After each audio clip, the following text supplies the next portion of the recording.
Hej och välkommen till mitt AM-teoriprov personliga förutsättningar. Detta är tredje videon efter teoriprov fordon och miljö och jag heter Thomas. Trafikverkets indelning är i 5 moduler. Vi kuggar igång personliga förutsättningar i denna video. Siffrorna framför modulerna motsvarar ungefär det antal frågor som är på ett teoriprov och det är ju 65 frågor som räknas. Vad har det här med körkortsteorin att göra? Det finns ett avsnitt som heter personliga förutsättningar som handlar om personlighet och livsstil. Jag ska visa dig. Trafikverket kallar den här personliga förutsättningar. Jag visar avsnitt från Trafikverkets information. Jag ställer några frågor. Läs på och repetera ord. Det är aktiv inlärning.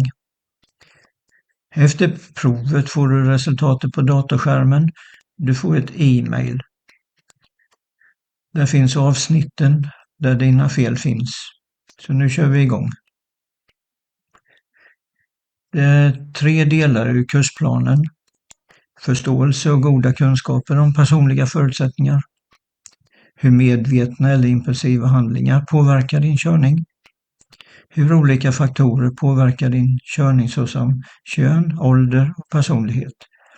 Samt livsstil och grupptryck. I de här 3 områdena kommer vi nu titta på exempel där det har svarats fel. Det är rubriker som du får i e-postmeddelandet efter teoriprovet. Här kommer det fram 6 avsnitt som döljer frågor som har varit fel besvarade. Vi kommer till rubrikerna efterhand och har du gjort teoriprov på Trafikverket och inte fått godkänt resultat, då kan du ha nytta av att gå igenom informationen i e-postmeddelandet. Det kan minska antalet omprov. Du kanske hade ett perfekt resultat med alla frågor rätt besvarade på personliga förutsättningar. Nu förstår jag. Vissa frågor i teoriprovet är svårare än man tror och din personlighet spelar större roll än du anat. Kom igång med ytinlärning. Läs och lyssna för att ta reda på innehållet. Fortsätt i djupinlärning.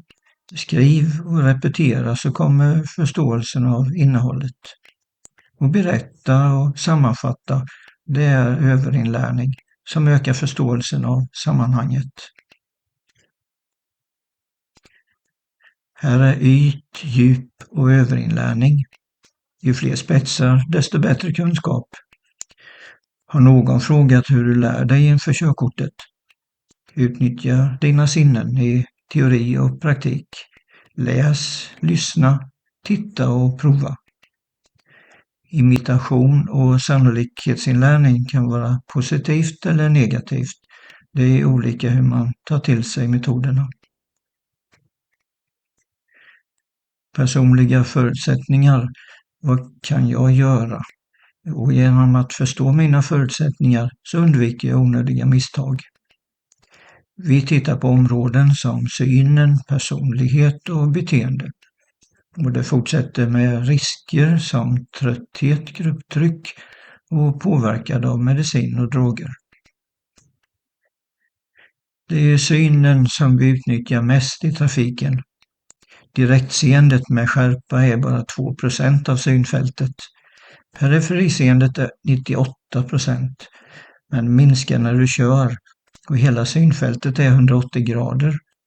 Och för att motverka tunnelseende som uppkommer av hastighet, trötthet, alkohol och droger, där är du tvungen att flytta blicken i sidled och vrida på huvudet. Annars missar du allt omkring dig längs vägen.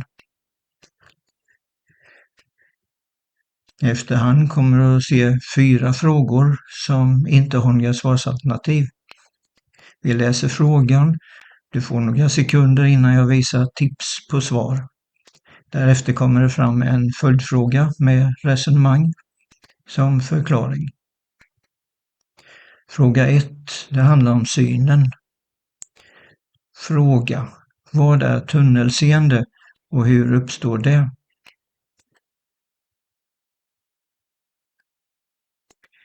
Tips på svar.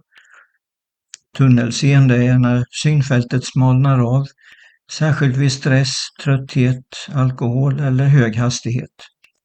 Man missar saker vid sidan om vägen. Följdfråga. Hur kan du motverka tunnelseende? Lite resonemang. Köra i lagom fart, undvika alkohol och vila ordentligt innan jag kör. Alla har vi olika personligheter som påverkar hur vi uppträder i trafiken. Det kan vara defensivt, impulsivt, mognad eller motivationen. Hur bra vi är på riskbedömning eller att fatta beslut. Genom att förstå våra egna styrkor och svagheter så blir vi tryggare och framförallt säkrare förare. Fråga 2. Reflektera kring personliga livsförutsättningar. Fråga. Hur kan din personlighet påverka din körning?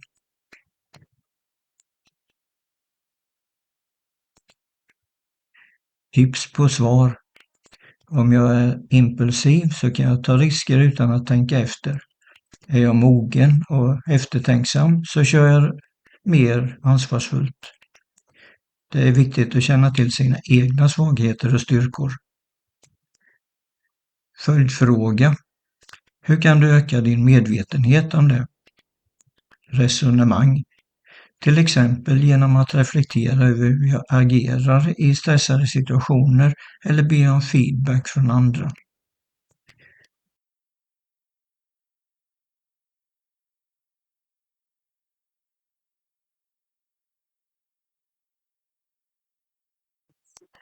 Faktorer som påverkar personlighet och livsstil som stress, grupptryck och värderingar.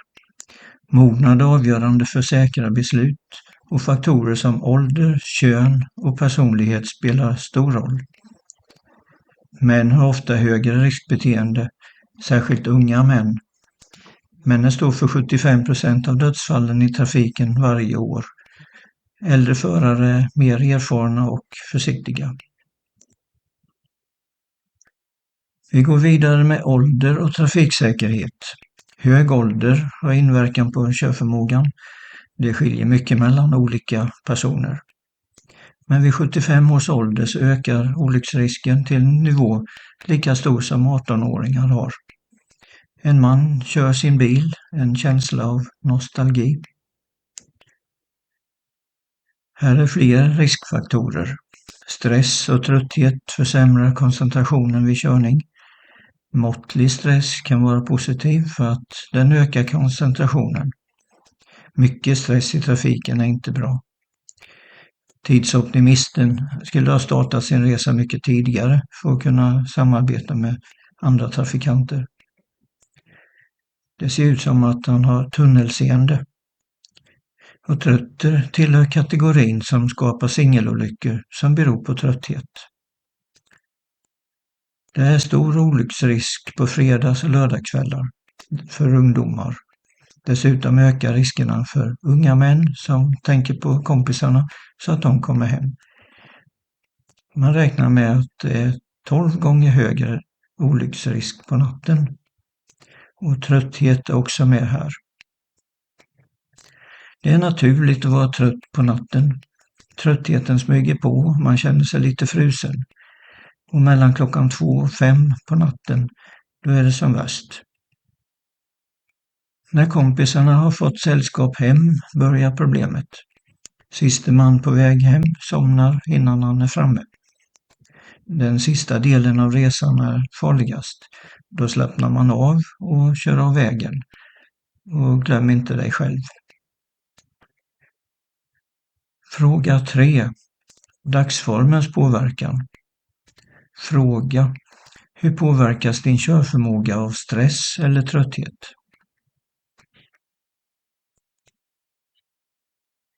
Tips på svar. Min reaktionsförmåga försämras. Jag kanske blir lättirriterad och har svårt att fokusera. Risken att fatta fel beslut ökar. Följdfråga. Vad kan du göra för att undvika detta? Resonemang. Planera körningen i god tid, ta pauser och aldrig köra när du är för trött eller stressad. Grupptryck delas in i positivt och negativt. Vilka personer råkar ut för grupptryck? Det handlar mycket om personens självbild och självförtroende. Det är inte roligt att påverka och försöka utsätta personen för farliga situationer när det inte lyckas. Däremot faller en person med svagt självförtroende för grupptrycket och utsätter sig själv för fara. En grupp kan övertala en person att sluta med sina dumheter och det är positivt. Fråga 4. Grupptryck och mognad. Fråga. Hur påverkar grupptryck unga förare?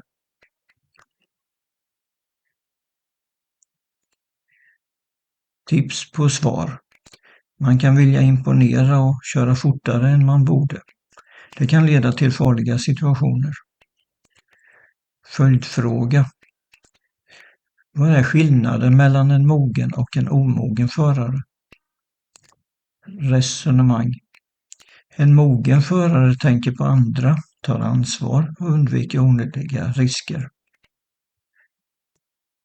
Din dagsform har stor påverkan. Mediciner kan påverka. Kontrollera alltid i bipacksedeln angående information och biverkningar innan du kör. Alkohol och droger försämrar din balansförmåga, koncentration och reaktionsförmåga och kör aldrig när inte kroppen är i balans. Alkohol och droger har ingen plats i trafiken. Vi utgår ifrån att det är nolltolerans när vi kör fordon. Och även att det ska vara nyktra förare har lagen en liten marginal för alkohol, men inte för narkotika. Gränsen för rattfylleri är 0,2 promille alkohol i blodet. Grovt rattfylleri har gränsen vid 1,0 promille. Frågetecknen vid straff får du i uppgift att ta reda på. Du har ett ansvar för dig själv och andra.